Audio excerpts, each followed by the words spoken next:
Hello everyone and welcome back to the channel.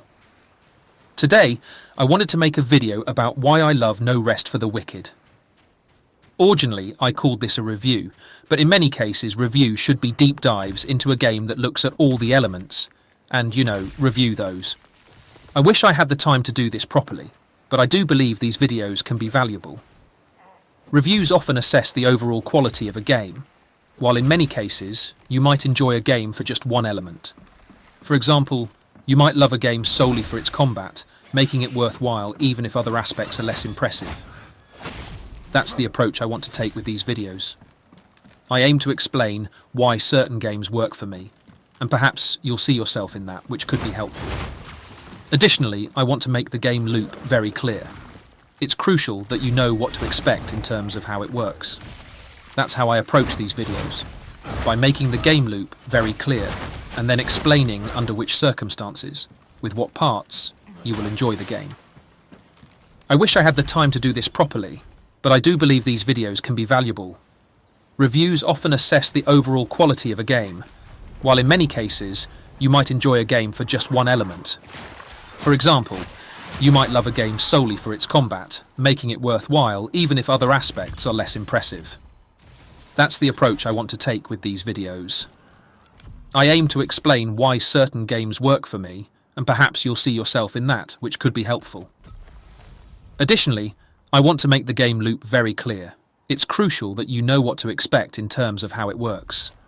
That's how I approach these videos, by making the game loop very clear and then explaining under which circumstances, with what parts, you will enjoy the game.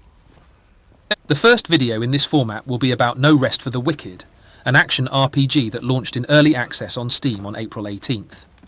Now, on to No Rest for the Wicked. It's an action RPG from the developer Moon Studios, who before that made Ori series. You can see that back in the graphical style. It's very similar. The game core combines elements of Diablo with Dark Souls, with some sprinkles of a survival game.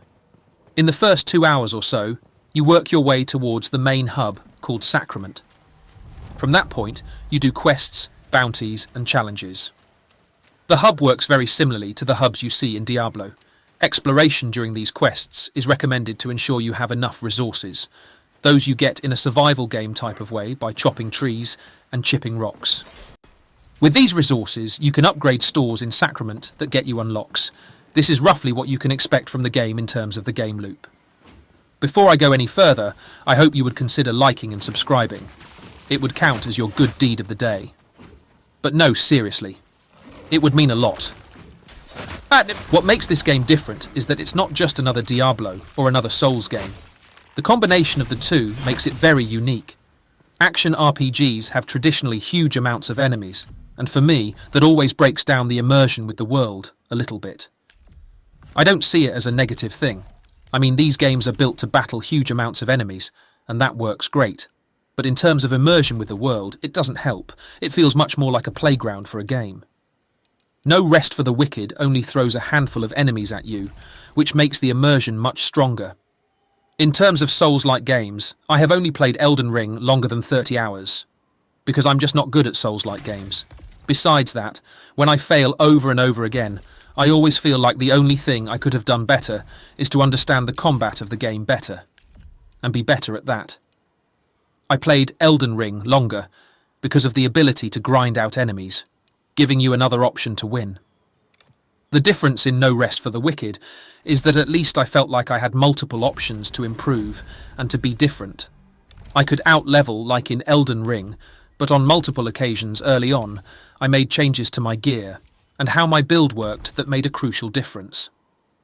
A big part of that is that you can enchant your gear early on, improving even a grey one in rarity to purple. Purple is very strong, but also has a negative effect that has a huge impact on your gameplay. At the same time, you can put gems in your gear, and you have multiple options in terms of skills that you use. This big combination early on gives you a feeling of control that for me traditional Souls-likes just don't have. The consequence of this was that every time my frustration from dying grew to a boiling point, I wouldn't stop like I did with Souls games. I looked for other options to improve, change and grow, and I kept trying and kept progressing in the game. This is one of those examples in the beginning where I mean that it's about the experience you're looking for. Souls-likes are great and ask everything from a player in terms of reaction speed, knowing the strategy of your enemies, etc. But for me, this is much more something I'm looking for. Another thing I think is important to mention is that the game has that traditional RPG thing, where at the start it's harder because you have fewer tools available to deal with your enemies. But when you unlock more stuff, it becomes easier because it gives you more options to fight. But not only does it give you more options where in a lot of RPGs you do the exact same thing in the first few hours, as in the last, you just have more skills and are stronger. In this one, you also get more movement options, and this makes you feel completely different. I'm playing a light build, and I'm literally zipping over the battlefield right now, which is very cool. Before I wrap this up, I do want to give you some things to keep in mind. There are some performance issues that you need to take into account. If you are the person that wants to hit 90 plus FPS, it might be good to wait for DLSS, which should be patched in the next few weeks. Regardless, the developer already has been updating this game at high speed. In the first 2 weeks, there were 6 hotfixes and 1 big patch that already improved the situation. Additionally, it's good to keep in mind that due to the art style, it still looks amazing when you turn down the graphics. Secondly, the game is definitely a bit grindy. I had to go back a few times to get more resources for the shops. Lastly, even though the amount of options are wider to fight the enemies, you should still prepare to die a lot. Boring. To conclude, I absolutely love this game.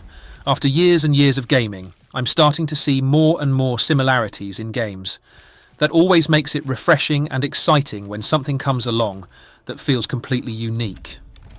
Its combat feels hard and impactful. The build changes keep it fresh, the game looks amazing, and the different gameplay loops mixed up make it that it never gets boring. Don't forget to like, subscribe, and hit the bell icon to stay updated with our latest videos. And if there's a game you'd like me to look at next, drop a suggestion in the comments.